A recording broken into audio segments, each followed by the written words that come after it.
Hi, everyone. All right. I think we're live. I am talking. Hopefully, you can hear me. Welcome to Sunday night at Rev D's house. I am Rev D, Reverend Denise Schubert. I'm an ordained Science of Mind minister, recently kind of prodded into retirement. So here I am working from my home in North Carolina. Look, I've already moved. Working from my home in North Fort Myers. So happy to see you here. Hi, Les. Hi, David. How are you? So happy to see you both here tonight. If you're on with me, say hello, so I know that I'm not here talking to myself into a little black box. Right? It says, "Oh, there are people here with me." We come together on Sunday nights. We do this really so that we can connect spiritually with one another. We can begin to engage in meaningful dialogue and meaningful inquiry, meaningful exploration of spiritual principles and ideas, of quantum ideas that allow us to not only live a more spiritually satisfying life, but also allow us to contribute to the whole, to the world. We want to help create a world that works for everyone. That's true for religious science. It's true for centers for spiritual living. It's true for unity churches. We are here because we understand that global consciousness is only possible through the elevation of personal consciousness. So we start with us, and the rest comes naturally. Hi, Suki. Hi, Casey. Hi, Casey. So happy to see you here tonight. So I thought I have this epiphany in the middle of the night, one night this week, that I would love to revisit the 10 core concepts, the 10 core ideas of the science of mind, philosophy, faith, and way of life as brought forth by Ernest Holmes. They are frigging amazing. And in my experience, when I first came into this teaching I was 50, so 1990, I don't know what it was, really long time ago. I was probably agnostic, if anything. I was spiritual. I always felt very spiritual, but in terms of the G word, I was probably pretty agnostic. Like, I don't know what it means. I don't know what that word means. I don't know what God is. But when I first studied these 10 core concepts, they knocked me on my tush because they are so powerful and so accessible. So I thought, well, why not share them? Why not share the genesis of the metaphysical teaching that I so love and so aspire to practice every single day of my life? So I thought that's what we do. We'll start tonight. We have, trying to think how we're going to do this. We have, yes, it is a great idea, David. I leave for South Africa on March 28th.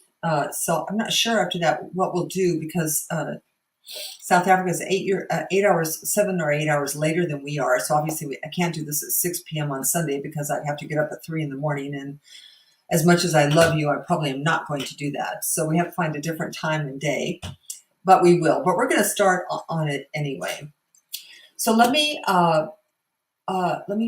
just get rid of a few housekeeping things. One is this is kind of what I do for a living these days. So if you want to support me with your love offering, you can do that. It's very simple. You can just go to my website, or you can just click on this link, and we'll take you to a donations page, and no obligation, of course, to do that. You can also, if you want to, I'm going to be blogging. I'm going to be blogging the whole 90 days in South Africa. So if you want to sign up for the newsletter and actually be a part of that blog, which you might be kind of naturally, I'm not sure, but you can do that on my website, which I'm send you the link to that right now. And if you want to join us tomorrow night, let me get this right. We meet on Zoom on Monday nights in order to do a little unpacking of tonight. And, the science of mind is a relatively intellectual teaching. So in some regards, it does unpacking it could be useful for you, like to really talk it out, because we only have a little bit of time here, and I'm going to be talking at you, not with you. So Monday nights is about talking with you. So you can just jump on tomorrow night. We've been having, I don't know, 6 to 10 people. It's been really rich and deep and fun for me. And I think for all the people who have come as well. Hi, Terry. Welcome. Terry Prince. So those are the announcements, donations. Well, you can also, if you want to do a spiritual counseling session with me, you can by book it online at the website. So we can engage, and we can engage whether here or in South Africa. We're not bound by time and space, right? Because my computer's going with me, and I'm going with me, and my consciousness is going with me. So I'm going to take you all of you who want to go to South Africa with me are going to come to South Africa with me. Yes? Yes. All right, so I'm going to pray us in. We are going to explore and unpack the 10 core concepts tonight, or not tonight. We're going to unpack what that means. I'm going to talk about it a little bit, and then we'll do core concept 1, because there's 10 of them. So technically, we have 10 weeks that we can do the 10 core concepts. For those who don't know what the science of mind is, it is a philosophy, faith, and way of life, which was brought forth by Dr. Ernest Holmes. And it's now known as the Centers for Spiritual Living in the world. They are spiritual centers all around the world that teach a positive and practical and affirmative way of life and help to cultivate a meaningful and direct relationship with the divine. And it's much different than traditional religion in that fundamentally we teach that God is not out there, but God is here. Well, I shouldn't say it that way. God is everywhere present. So even though we may not be all that God is, all that we are is God. And so the only God, Ernest Holmes used to say, the only God you will ever know is the God of your own being. So it's always a journey within to find this power, this presence that I'm speaking about. So I hope you will enjoy this journey as much as I have and continue. Now listen, the 10 core concepts, I'm sorry, I'm having a little back pain today, so I'm on a pillow here. The 10 core concepts are from the original foundational metaphysical 13-week class that was offered in Science of Mind churches. Since then, they've changed the curriculum and they no longer teach the 10 core concepts, but I always taught them, even after they were no longer taught on a regular basis, because I love them. I think they are spiritually accessible to all seekers, that you don't have to be a God person to really benefit from studying the 10 core concepts of the science of mind. And it really is the science of mind. I mean, people get really kind of wiggy about science of mind because it sounds like Scientology. It is not Scientology. It has nothing to do with Scientology.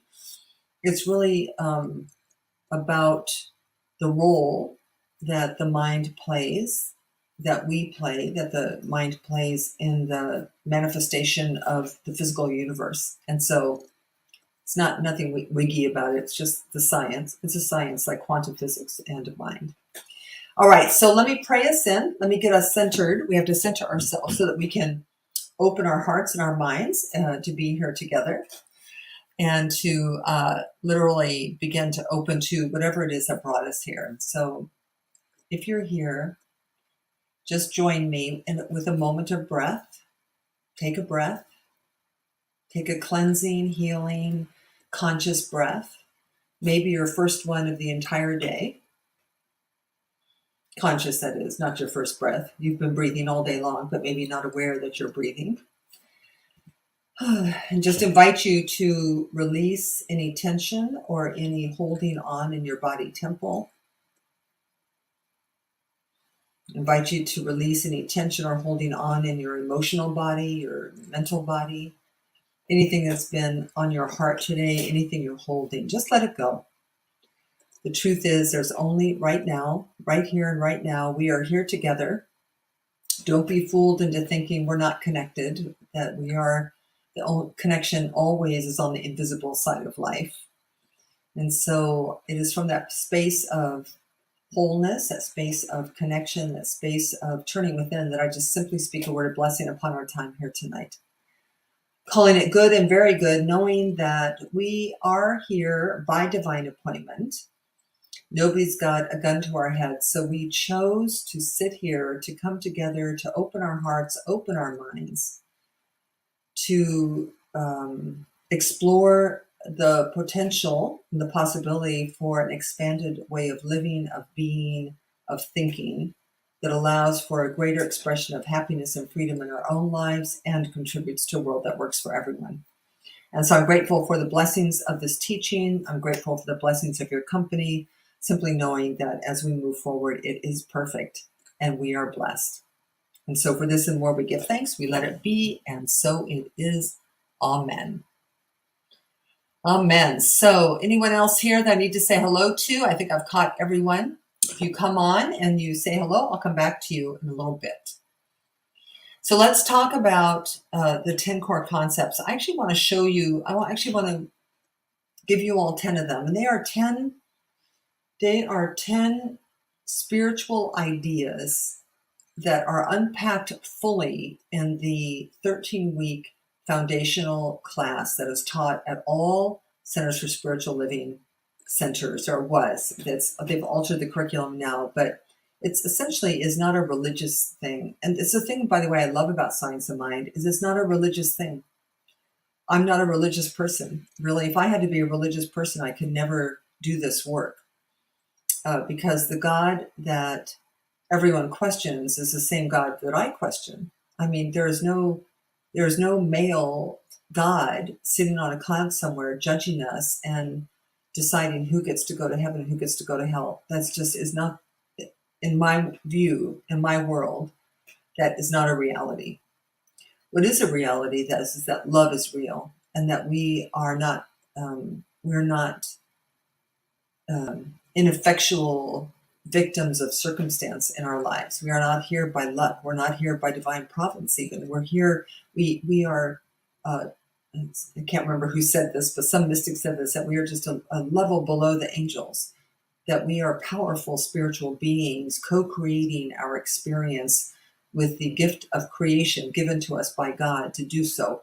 I often say that, often I have this image that of imagining God, whatever, looking at what we're doing here, really confused, saying to herself, wow, I'm so confused, people. I'm so confused. I gave you the power to create anything you want. You have the mind and the world that responds to your mind that can create heaven or hell, and you created hell. Why? You can create peace or war, and you create war. Why? Like, why would you choose? So God's confused at what we choose. But we don't choose, right? That's a lot of what we teach here and practice is that we don't choose, that we're like Pavlov's dogs. We're like robots. We just get told what it is and then we believe it without ever questioning.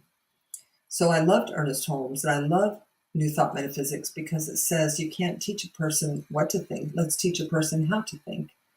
So how can we think differently in order to have a different outcome? So I have loved these teachings all my life, and I am so happy to share them with you. All right, but let's look at, I want to show you all 10 of them, because we're going to just do the first one tonight. But these are the 10 core concepts. The Science of Mind is a philosophy, faith, and way of life, not so much a dogmatic religion, though Ernest Holmes's work did get turned into a church, much against his will, actually, in the 40s and 50s. It was called the Church of Religious Science. And then it got changed to the United Centers for Spiritual Living, and then it got changed to the Centers for Spiritual Living. So that's what it is now. You have a Center for Spiritual Living in Cape Coral. You have a Centers for I don't think there is one in Naples, nor is there one in Fort Myers. So the only Center for Spiritual Living in this area is in Cape Coral, but there's one in Miami, Fort Lauderdale, Tampa, St. Petersburg, Sarasota. Anyway, so these are the 10 core concepts. One is oneness or unity consciousness. We're going to talk about that tonight. The second one, triune nature of the universe, body, spirit, soul, and body. We'll talk about that next week. The creative process is the process of manifestation, how things come to be. I am a master manifester, so I understand the creative process. There's no better teacher of the creative process for you than me. So we'll do that in 3 weeks. Then prayer, the true role of prayer in metaphysics. Wholeness. Wholeness has to do with leaving nothing out. We tend to think in traditional religion that some things fit and some things don't. In a consciousness of wholeness, everything fits, and we'll explore that in that week.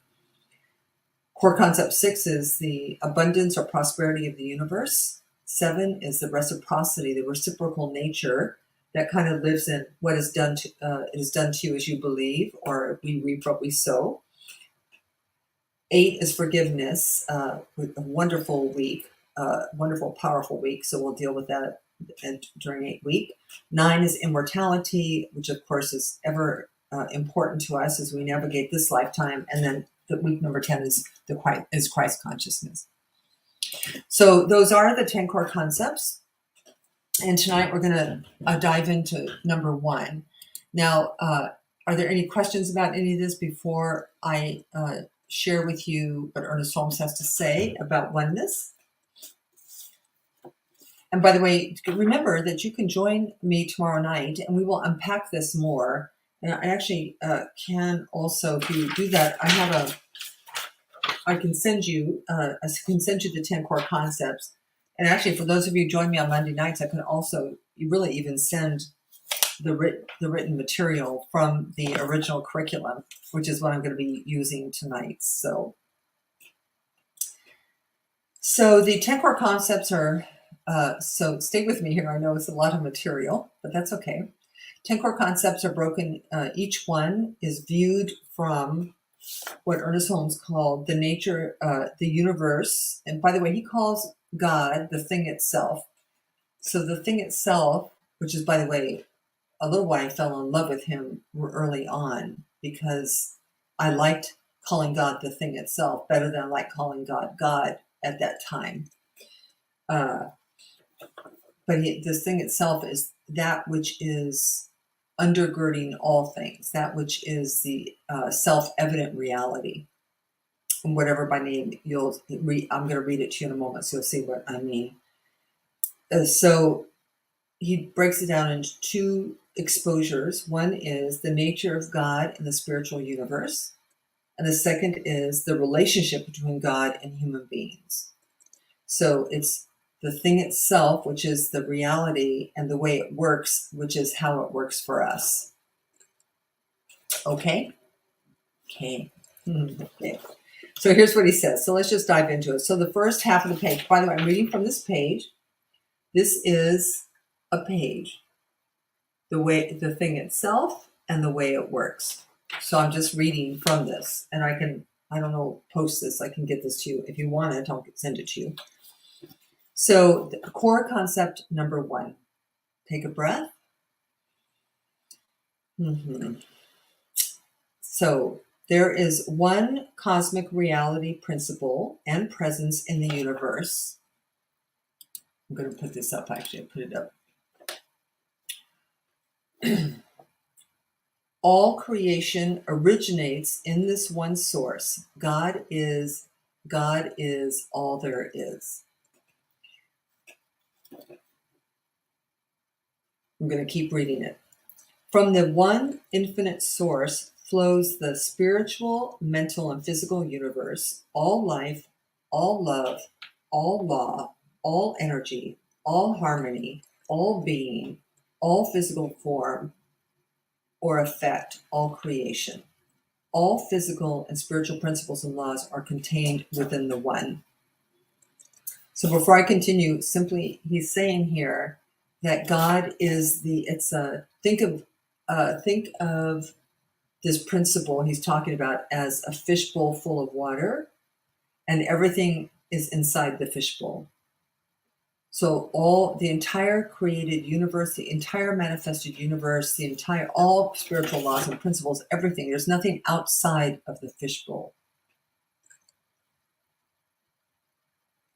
Everything's contained within the one.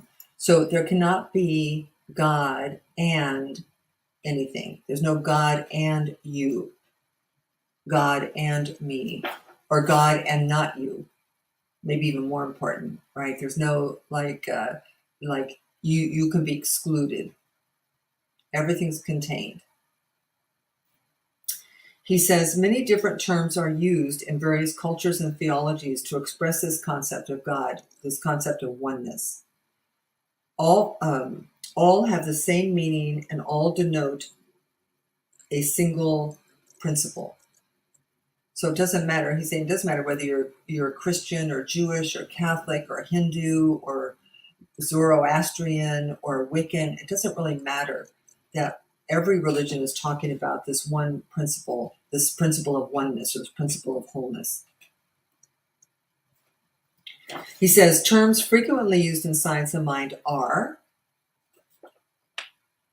the thing itself, my favorite, spirit, life, love, first cause, love intelligence, the absolute, universal mind, the changeless, the universe, infinite knowingness, the supreme being, the divine presence, and many more. He says Emerson calls it the oversoul. The Native Americans worship the Great Spirit. Lao Tzu calls it the Tao. Traditional Christians say God. Einstein referred to this as the unified field theory. So what's important in this first core concept is to begin to break down the training you have received, you and I have received, that there is God and. Because essentially what he's teaching us is that there's only one thing going on. There's no God and the devil.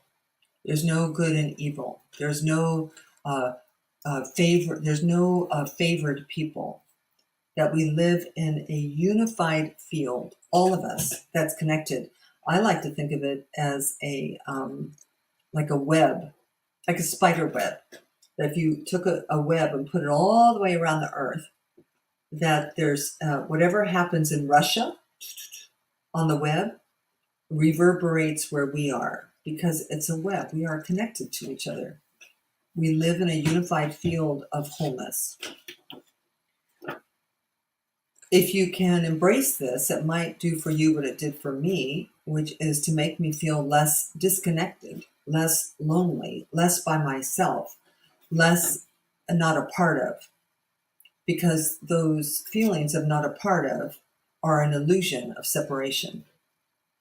And the illusion of separation leads to all kinds of mischief to us personally and to us as a society, right? That when we actually can feel our connection to life, then we're far more gentle, loving, and compassionate human beings. So that was the thing itself. That's how the core concepts are laid out. So the thing itself is there is one cosmic reality principle and presence in the universe, God. Don't get tripped up by the word God. If God trips you up, call it something else. All creation originates in this one source. Love is, and love is all there is. God is all there is. The oversoul is, and the oversoul is all there is. And if you want to question this idea of oneness, you might begin to critically think about how you did not create yourself. You might begin to critically think about how human beings, and here's where I'm at about it, we think we're so smart like really, we as human beings think we're so smart and that we've discovered things and created things and made up things. And I want to say to you that I'm not sure we did any of that. I'm pretty sure that whoever masterminded this entire universe masterminded everything, and what we've done is discover what's been masterminded. We discovered photosynthesis, we discovered fire, we discovered electricity, we discovered things that already existed that we did not make. And then once we discover them, we discover how to use them. It's a brilliant design by a brilliant source. I'd love to meet this source, which I guess we all will one day, won't we? All right, so the thing itself. Then the other side of the equation is what is the relationship between the thing itself and us? Like, so in this first core concept of oneness, how does this divine idea relate to you and me? Which is really our biggest interest, because we have to figure out how to be on this planet successfully. So this is what Ernest Holmes says about that, about the core concept of oneness. He says, each human being is a creation of God, made of God's substance, a unique, individualized incarnation of the Spirit. This incarnated Spirit is my essence and the essence of every human being. So let's unpack that before I go on for just a minute, because it's got some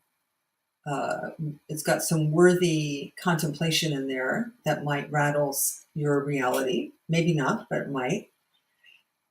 Each human being, so he doesn't say some human beings, each human being, every human being is a creation of God, made of God's substance, a unique, individualized incarnation of Spirit.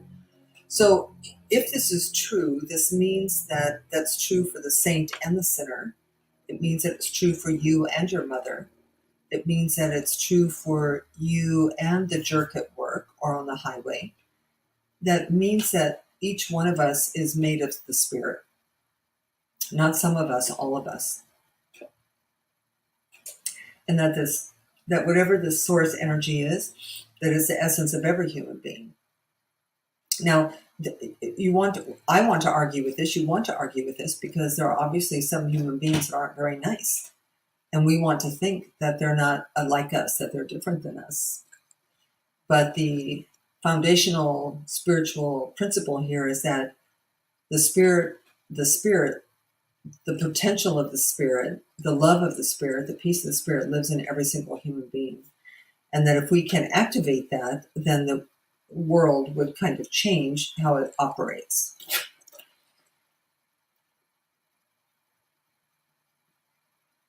So he says, this incarnated Spirit is my essence and the essence of every human being. And now, by the way, one more important point here is that this thing we're talking about, the thing itself, cannot break itself into 7 billion pieces. So the essence of it in me and the essence of it in you is the same essence. So it's not a different essence. It's like the Spirit is not a different spirit for you than for me. Now, we express that Spirit differently. We are unique, individualized expressions of it. But it itself is not different. He says, Ernest Holmes says, this essence is uniquely mine. It can never, now listen carefully, it can never be lost, damaged, diminished, or destroyed throughout my eternal journey. Now and forever, I am an expression of the divine, expression of God right where I am. God in me, as me, is me. God in me, as me, is me. Love, use the word love.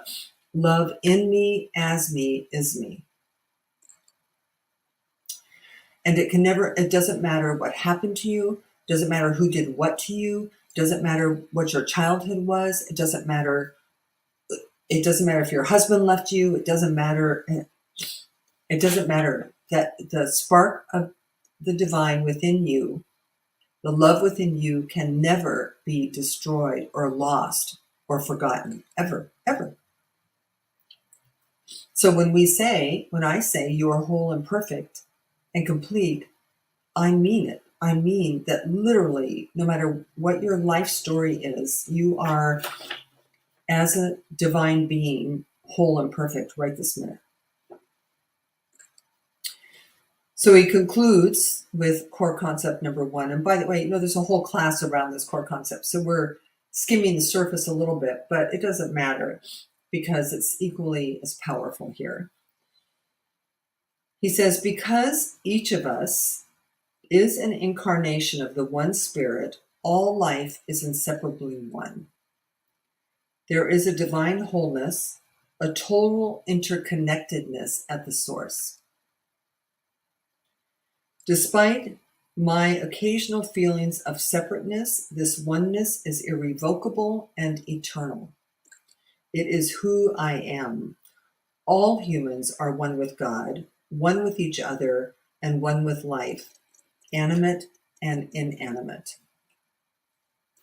So this core concept 1 is about wrapping ourselves around the idea that we live in a field of interconnectedness. And it's why, I think it was Werner Erhard of the Landmark Forum, or the founder of AST, who said that you and I are trying to live our lives in a world in which it's not working for some of us, and we think that that can work. And he said, ultimately, it can't work because we're connected to all the people for whom life is not working. So we must open our space, our personal space.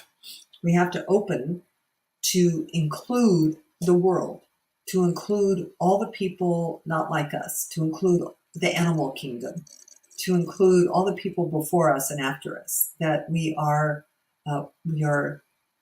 leaves on the same tree. Snowflakes, from the same snowfall, right? I like leaves on the same tree because we're all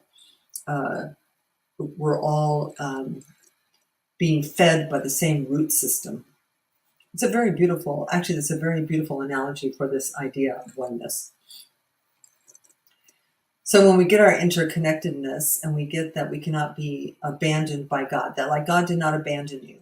You have not been let go because I remember when I was a little girl, I stole somebody gave my baby brother, I was 12, somebody gave him a silver dollar. I remember stealing the silver dollar and buying lipstick with it when I was like 12 or 13. I really had this idea that I was that's forever being held out of the kingdom of heaven because I did that. But that's not true. God doesn't keep us out of the kingdom of heaven. We do. So this first core concept, and I just invite you into an exploration this week of this, is to begin to feel. Maybe I'll read it through one more time. I'm going to read it through one more time. So the thing itself, the nature of God and the spiritual universe. There is one cosmic reality, principle, and presence in the universe, God. All creation originates in this one source. God is, and God is all there is. Now, if you're an agnostic, if you don't believe in God, or even an atheist, it's okay. The fact is that the principle of quantum physics, the unified field theory of how everything is connected, still applies here.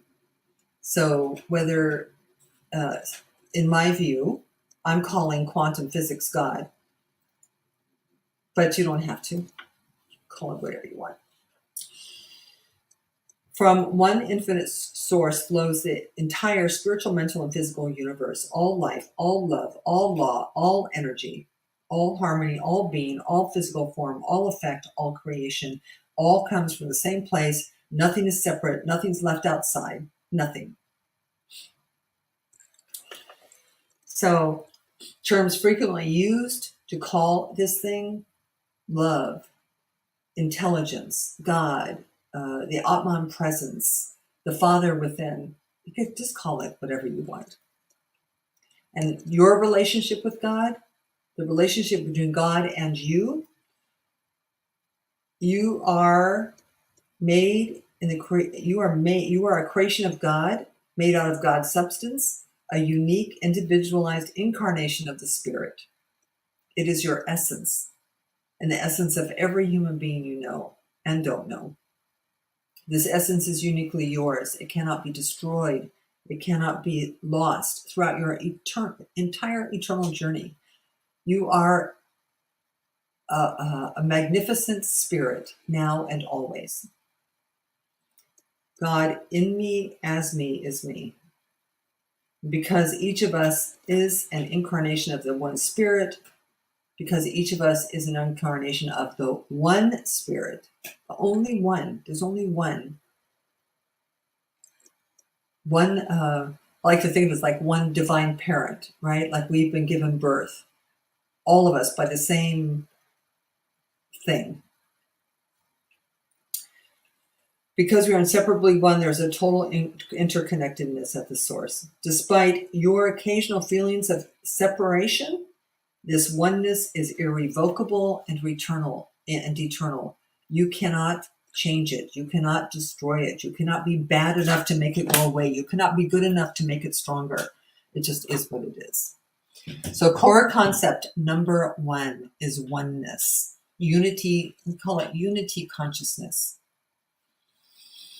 Take a breath, like just breathe into that. So in this life, in our life, we actually are born and raised, for the most part, if you listen to Fox News, actually, if you listen to news, read a newspaper, it all reeks of separation. There's them and us, you and or me. There's the friend and the enemy. There's the people we like, the people we don't like. So a true spiritual journey, anyone's spiritual journey must involve or include stepping into an awareness that we are one. That the spiritual universe cannot be recognized or actualized from a space of otherness. And so it's huge. But this is not an intellectual idea. This is an idea you must practice in your life. So you must look at the people that you think, that you hold outside your heart, that you hold outside your mind, and see if you can soften around them. See if you can forgive them. See if you can include them. Now, you don't have to have dinner with them, but you also can't annihilate them in the landscape of your mind, because there's only one of us here. You annihilate them and you annihilate yourself. So this is not a easy or lighthearted mandate of the spirit. It is the entryway. Ernest Holmes used it as the entryway into spiritual actualization and realization. And so that's where we start on Sunday night at Rev D's house. We start with oneness. Core concept number 1 is oneness. All right. So I don't see any questions here, so we're good. I think I'm happy with letting us sit with this. I'm going to pray. I'm going to speak a word for us. Bless us all as we move about. Next week we will do core concept number 2, which is the triune nature of the universe, which is spirit, soul, and body.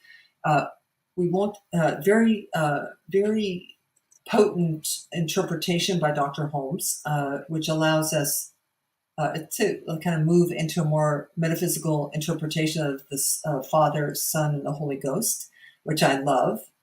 Was very accessible to me, not being raised in that idea. So again, don't forget, you can join me and others on Zoom tomorrow. You can go to my website to look at some pictures of Africa and sign up for the blog. That's going to start pretty soon. And also, if you want to offer a love offering for the ministry, you can do that as well. So anything else before I pray us out tonight? All right.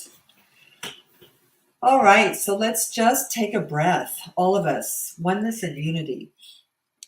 I hope something has been touched in you or uh, come to the surface, like got tickled a little bit in this whole idea of oneness.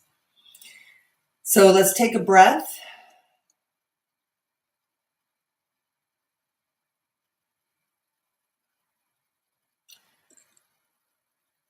Simply allow yourself to turn within for a moment, to let the outer world, people, places, conditions, circumstances, anything that's heavy on your heart, anything that's you're worried about, simply let it fall away from you. Because the truth is that you are a powerful, unique, and individualized expression of source energy. That source energy is intelligence, wisdom, order, harmony, calm, and peace. Every answer to every problem, every solution to every conundrum. So we just turn within to that space and place within us for a moment. And to know that as we turn within, we're tapping into that which created us in its image. So we are not weak, we are powerful, we are not puny, we are magnificent. And so it is in that place that you and I connect with each other.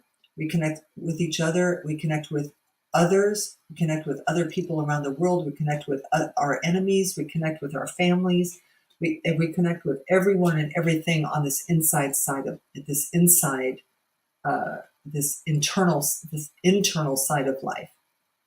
And so it's from that place that I speak a word of blessing upon you and upon me and upon everyone within the sound of my voice to accept and affirm that we move into a softened space of unity consciousness this week, that we begin to see more things similar than dissimilar. We begin to seek out the love and the compassion and the kindness within other people.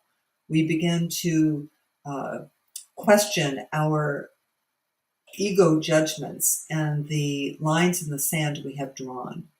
We begin to see and to begin to expand to allow for the love that is all people to begin to permeate our hardened exterior, or the places in our heart that are hard.